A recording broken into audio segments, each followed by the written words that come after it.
नमस्कार। सुबह 9 बजे की खबरों में आप सभी का स्वागत है। मैं हूं नीलू। तो कोरोना काल के बीच आज देश भर में ईद का त्योहार मनाया जा रहा है। महीने भर चलने वाला रमजान का उपवास ईद उल फितर के साथ खत्म होता है। कोरोना के चलते इस बार लोग घर में ही ईद मना रहे हैं। कोरोना के बढ़ते संक्रमण के कारण मुस्लिम धर्मगुरु लगातार लोगों से सादगी के साथ घर में ही ईद मनाने की अपील कर रहे हैं। मस्जिदों में केवल 5 लोग ही नमाज अदा कर रहे हैं।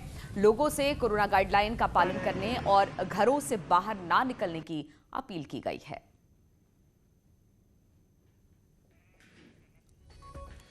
तो मुस्लिम धर्मगुरुओं ने घर में ही रहकर नमाज अदा करने और ईद मनाने की अपील की है। कोरोना काल है और इस बीच ईद मनाई जा रही है। लोगों से यही कहा जा रहा है कि कोरोना काल में आप घर में ही अपने लोगों के साथ ही ईद मनाई जाए। जहां तक मस्जिदों में नमाज अदा करने की बात है तो सिर्फ 5 लोग ही मस्जिद में नमाज अदा करेंगे। बाकी लोगों से कहा गया है कि वो अपने अपने घरों में ही नमाज अदा करें। तो आज देश भर में मनाई जा रही है ईद और ईद को लेकर गाइडलाइंस जारी की है और तमाम जो धर्मगुरु हैं उन्होंने भी अपील की है कि लोग अपने घरों में ही ईद मनाएं।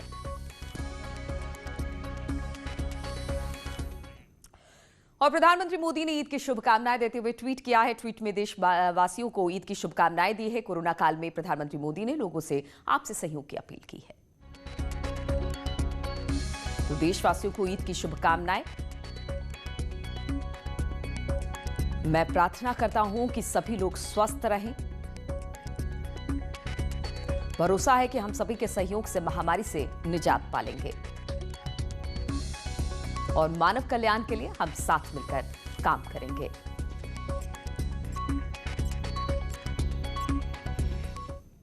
और केंद्रीय मंत्री मुख्तार अब्बास नकवी ने घर पर ही ईद की नमाज अदा की और देश में अमन, चैन और कोरोना से निजात पाने की दुआ मांगी।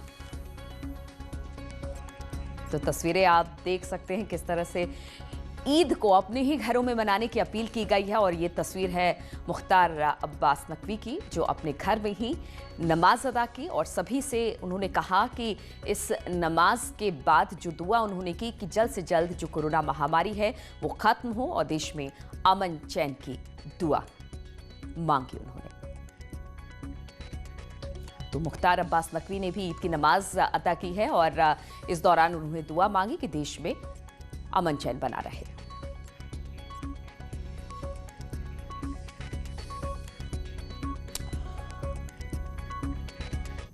और बीएसपी सुप्रीमो मायावती ने भी ट्वीट कर ईद की शुभकामनाएं दी है। मायावती ने अपील की है कि सरकारी नियमों पर अमल करते हुए सादगी और सुरक्षित तरीके से त्योहार मनाया जाए। और समाजवादी पार्टी के अध्यक्ष अखिलेश यादव ने भी प्रदेशवासियों को ईद की मुबारकबाद दी और सबको सेहतमंद रहने और अमन चैन की दुआएं की।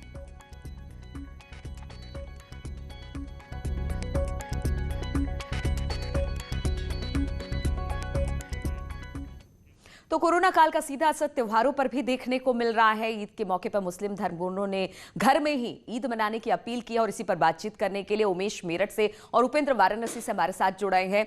उमेश, आज ईद का त्योहार है और बेहद बड़ा त्योहार है मुस्लिम लोगों के लिए, लेकिन चूंकि कोरोना काल है इसलिए लोगों से अपील की गई है कि वो नमाज भी ईदगाह में जाकर अदा नहीं करें, अपने अपने घरों में अदा करें हैं और अपने लोगों के साथ ईद मनाएं। तो किस तरह से रौनक, तो हम ये नहीं कहेंगे कि सड़कों पर देखने को मिल रहा है, लेकिन फिर भी किस तरह की रौनक?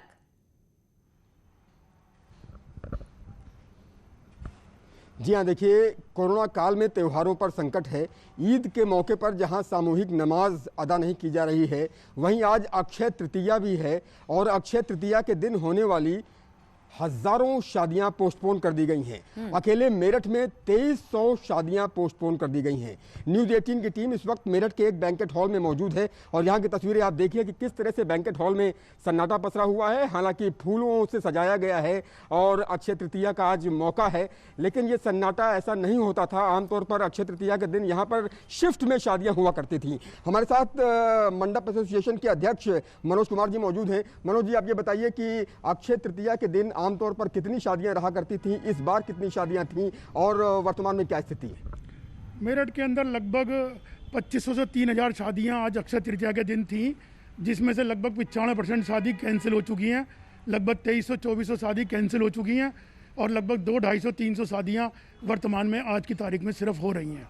और मैं देख पा रहा हूँ कि आपके बैंकेट हॉल में सन्नाटा पसरा हुआ है। आमतौर पर शिफ्ट में शादियां हुआ करती थीं, बैंड बारात और बाजे पर भी संकट है। बिल्कुल, बैंड बाजा बारात तो बिल्कुल पूरी तरीके से बैन है लगभग। और आज की तारीख में हमारे यहाँ फंक्शन जरूर है अक्षय तृतीया के दिन। ये अनसुझा साया है, इसमें ना लड़की वाले को सुझाने की ज़रूरत पड़ती है, ना लड़के वाले को डेट सुझाने की ज़रूरत पड़ती है। और वो जो है बिना सूझे, बिना पंडित जी से पूछे, इतना शुभ मुहूर्त है। लेकिन आज की तारीख में मात्र 40 आदमियों की शादी यहाँ पर हो रही है, इतने बड़े बैंकेट हॉल में। और हम बहुत ही एक विशेष कष्ट से गुजर रहे हैं। ये जो कोरोना काल का पीरियड चल रहा है पिछले 1.5 साल से, इस 1.5 साल में इस होटल इंडस्ट्री, मंडप इंडस्ट्री, ये बैंकेट हॉल इंडस्ट्री बिल्कुल संकट के दौर से गुजर रही है साथियों। बैंड बारात और बाजा इंडस्ट्री संकट के दौर से गुजर रही है। यहाँ की तस्वीरें आप देखिए कि किस तरह से फूलों से सजाया गया है। मैं इस बैंकेट हॉल के अंदर भी दाखिल होऊंगा और दिखाऊंगा कि किस तरह से अक्षय तृतीया के दिन आमतौर पर यहाँ पर लाइन लगी रहती थी और जितने भी कारीगर हैं उनको रोजगार भी मिलता था। लेकिन यहाँ देखिए बिना मास्क प्रवेश वर्जित है, ये भी लिखा हुआ है।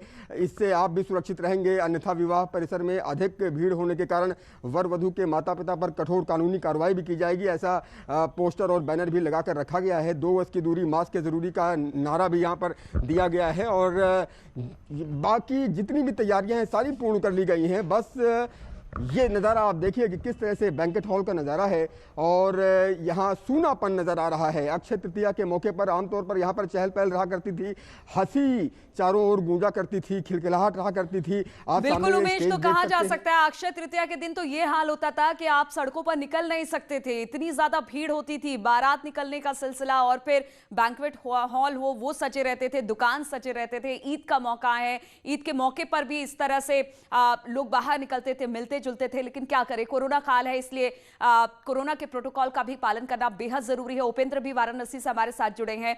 उपेंद्र, वाराणसी में भी आज ईद मनाई जा रही होगी, चूंकि अक्षय तृतीया है, ये भी मौका काफी खास होता है। लेकिन कोरोना काल है और कोरोना काल में यही अपील की जा रही है कि लोग अपने अपने त्योहारों को घर में ही रहकर मनाएं। वहां पर क्या हाल है?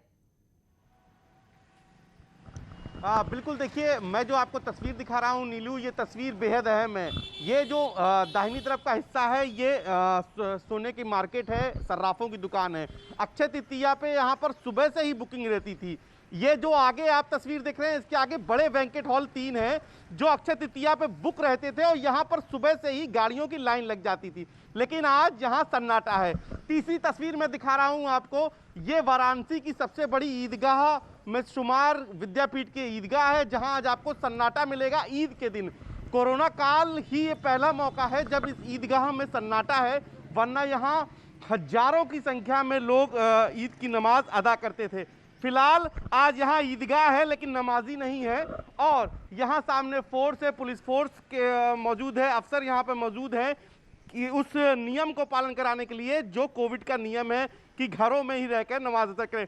हमारे साथ एसीपी चेतगंज हैं, हम उनसे बात करते हैं कि किस तरीके का नियम है, किस तरीके से आज आप लोग पालन करा रहे हैं। अब जैसा कि आज ईद का एक महत्वपूर्ण त्यौहार है, उसको लेकर के हम लोग सुबह से ही 5 बजे से हमारी पेट्रोलिंग पार्टियां निकल गई थी कि जो भी ईदगाह हैं और जो भी मस्जिदें हैं वहाँ पर किसी प्रकार की भीड़ न होने पाए। हालांकि इसके पहले भी हम लोगों ने ऑनलाइन मीटिंग के माध्यम से सभी मुतवल्ली और मौलवी लोगों से गुजारिश की थी कि भीड़ न लगाएं और उसका सभी ने अच्छा सा पालन किया है और कोई भी ईदगाह और कहीं पे भी 5 से अधिक लोगों की भीड़ नहीं होने पाई है और सभी ने नियमों का पालन करते हुए अपनी ईद की नमाज को घर पे ही कराया है और पूरी तरीके से नियमों का पालन किया गया है। एक बात और कि आज चूंकि ईदगाह सबसे बड़ी ईदगाह है, वहाँ सन्नाटा है, आज अक्षय तृतीया भी है तो बड़ी संख्या में शादी भी होती हैं, उसको लेकर भी आज हमारी आदेश है, मॉनिटरिंग है कि आज वहाँ पर भीड़ भाड़ ना हो, क्योंकि आज सराफों की दुकान पर भी आमतौर पर बहुत भीड़ होती है अक्षय तृतीया पर। जी निश्चित तौर पर ऐसा है कि आज अक्षय तृतीया की वजह से लोग स्वर्ण व्यवसायियों की दुकानों पर भीड़ होती है। साथ ही अभी आज एक जुमा भी है तो जुमे की नमाज को लेकर के भी हम लोग सजग हैं कि स्वर्ण व्यवसायिक दुकानों पर ड्यूटियाँ लगाई हैं और हम लोगों ने जो है ईद की नमाज जुमे की नमाज को लेकर के भी हम लोगों ने ड्यूटियाँ लगाई है और हम लोग लगातार मोबाइल रहेंगे, क्षेत्र में रहेंगे जिससे किसी प्रकार की अव्यवस्था उत्पन्न ना होने पाए। क्योंकि ये जो इलाका है यहाँ पे बड़ी संख्या में बैंकेट हॉल भी हैं, अक्षय तृतीया पर शादियाँ होती हैं, उसको लेकर भी हमारी पेट्रोलिंग टीम मौजूद है और निर्देश दिए गए हैं क्या? जी निश्चित तौर पर जो पेट्रोलिंग तो होगी ही, साथ ही इसके पहले भी हम लोगों के द्वारा जो भी मैरिज हॉल हैं उनके मालिकों से भी बात की गई है, उनको समझाया गया है कि उनके यहाँ जो बिल्कुल कोविड उपेंद्र, के तो कहा गाइडलाइन जा सकता है क्योंकि कोरोना है, इस कोरोना की महामारी को सभी भली भांति जानते हैं और समझते हैं, इसलिए अगर जब ये कोरोना महामारी खत्म होगी तो हम और दुगने उत्साह से अपने अपने त्यौहार मनाएंगे, इसलिए लोग भी थोड़े से सजग हैं इसको लेकर, जो कि एक बड़ी अच्छी बात है। मोहम्मद शबाब भी हमारे साथ लखनऊ से जुड़े हैं। शबाब, सबसे पहले तो ईद की ढेरों मुबारकबाद। और किस तरह से मनाया जा रहा है वहां पर ईद, और किस तरह से, क्योंकि आज अक्षय तृतीया भी है, कोरोना काल है, लोगों को घर से निकलने को मना किया गया है, क्या देख पा रहे हैं आप?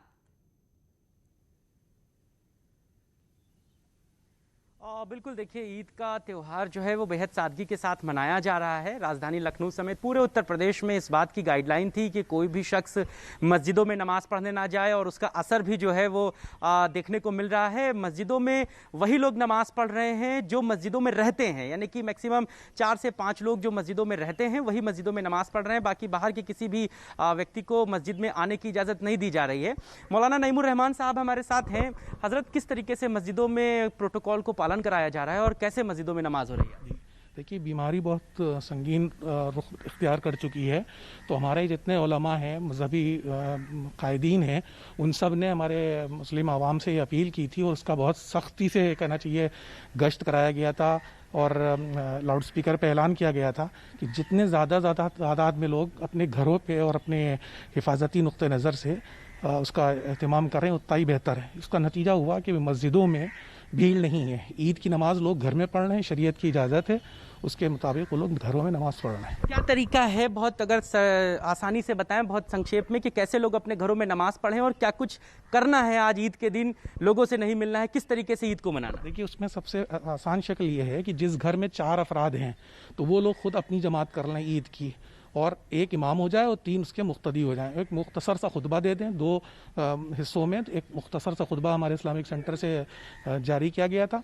अगर 4 आदमी नहीं हैं तो बेहतर ये है कि वो लोग चाश्त की नफल पढ़ लें, जो आम तौर पे सूरज निकलने के बाद पढ़ी जाती है। उसका उमूमन वक्त जो होता है वो 8 बजे से 11:30 बजे तक वक्त रहता है चाश्त का, तो वो नफल पढ़ लें 4। बाकी क्या हिदायत है लोगों को?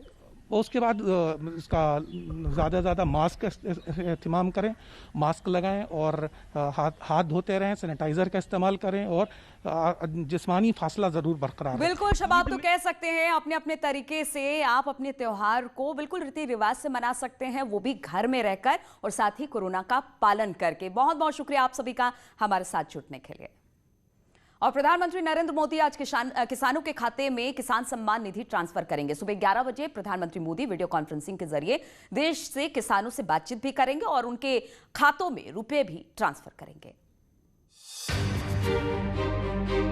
प्रधानमंत्री मोदी किसानों के खाते में पीएम किसान की किश्त ट्रांसफर करने वाले हैं। पीएम किसान सम्मान निधि की इस साल ये पहली किश्त होगी जो सीधे किसानों के खाते में ट्रांसफर की जाएगी। ये योजना जब से शुरू हुई है तब से लेकर अब तक 7 बार किसानों के खाते में रुपए ट्रांसफर किए जा चुके हैं। योजना की आखिरी किश्त दिसंबर 2020 में दी गई थी। उस वक्त 9 करोड़ से ज्यादा किसानों के खातों में 18,000 करोड़ रुपए ट्रांसफर किए गए थे।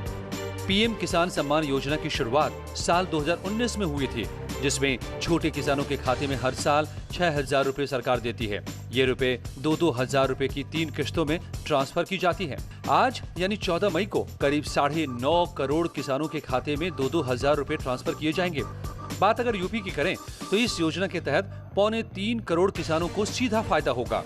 जिन किसानों को आज रुपए मिलने वाले हैं वो अपना नाम pmkisan.gov.in पर जाकर चेक कर सकते हैं। अगर आप इस योजना के लिए पात्र हैं और आपका नाम लिस्ट में नहीं है तो आप ऑनलाइन रजिस्ट्रेशन भी कर सकते हैं। किसानों के खाते में ये रुपए अप्रैल महीने में ट्रांसफर होने थे, लेकिन 5 राज्यों में चुनाव की वजह से केंद्र सरकार रुपए ट्रांसफर नहीं कर पाई, मगर अब पीएम मोदी रुपए ट्रांसफर करने वाले हैं। Bureau report, news 18। ब्रेक के बाद बात मेरठ की, तो मेरठ में ब्लैक फंगस का कहर देखने को मिल रहा है। ब्लैक फंगस से 5 और मरीज इसके मिले हैं। अब तक ब्लैक फंगस के 8 मरीज मेरठ में मिल चुके हैं। 4 मरीजों का इलाज निजी अस्पताल में इस वक्त जारी है। 3 मरीज मेडिकल कॉलेज में भर्ती हैं। कोरोना संक्रमित मरीजों को ज्यादा इससे खतरा है, तो ब्लैक फंगस के मामले मेरठ में लगातार बढ़ते जा रहे हैं। शुरुआत में 4 थे, लेकिन अब खबर ये मिल रही है कि 5 और मरीज मिले हैं ब्लैक फंगस के। सबसे ज्यादा असर कोरोना से उबरने के बाद कमजोर शरीर पर ब्लैक फंगस का असर देखने को मिलता है।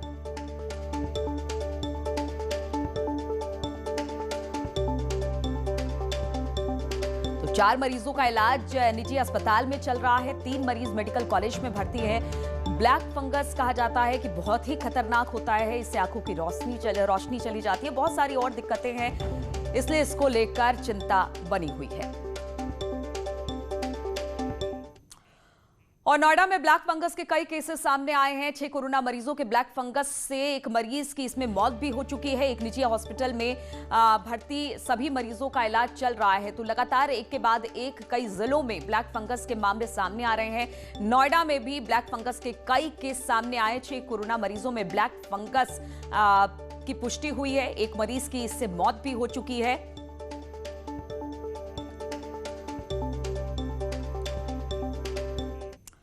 और नोएडा के शूटिंग रेंज में ऑक्सीजन प्लांट शुरू कर दिया गया है। नोएडा स्टेडियम में अस्थायी कोविड सेंटर में प्लांट किया गया है तैयार ऑक्सीजन का क्योंकि लगातार ऑक्सीजन की कमी हो रही है और इस कमी को दूर करने के लिए नया प्लांट तैयार किया गया है। ये 1 मिनट में 260 लीटर ऑक्सीजन का उत्पादन करेगा। सीएसआर के सहयोग से ये कोविड अस्पताल में बना है।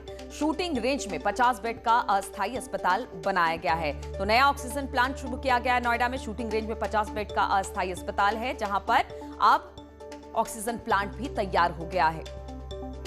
बातचीत करने के लिए अमित सिंह हमारे साथ जुड़ गए। अमित, तो ये तो बहुत अच्छी बात है, ऑक्सीजन की किल्लत जिस तरह से कोरोना काल में सबसे ज्यादा है, वैसे में अब एक और ऑक्सीजन प्लांट की शुरुआत। देखिए नीलू, आपको बता दूं गौतम बुद्ध नगर के लिए थोड़ी राहत बड़ी खबर है, क्योंकि लगातार जिस तरीके से कोरोना काल में ऑक्सीजन की कमी दिखाई दे रही थी, वहीं तीनों प्राधिकरणों ने अपने अपने इलाकों में ऑक्सीजन बैंक बनाया। तो साथ में नोएडा प्राधिकरण ने अपनी जो शूटिंग रेंज है वहाँ 50 अस्पतालों का एक अस्थायी कोविड अस्पताल बनाया। लेकिन कल उसमें वहाँ पे जो ऑक्सीजन की कमी थी उसको दूर करने के लिए प्लांट लगाया गया है। ये प्लांट जो लगभग 1 मिनट में 660 लीटर ऑक्सीजन की उत्पादन करेगा और जो 100% जो ऑक्सीजन है वो वातावरण से लेगा। तो कुल मिला के ये देखा जाए कि गौतम बुद्ध नगर के लिए बड़ी राहत वाली बिल्कुल बड़ी राहत की खबर है। ऑक्सीजन प्लांट की यहाँ पर शुरुआत हो रही है। बहुत बहुत शुक्रिया आपका जानकारी देने के लिए। इसी के साथ इस बुलेटिन में फिलहाल इतना ही। रुकेंगे छोटे से ब्रेक के लिए, लेकिन ब्रेक के बाद भी खबरों का सिलसिला जारी है।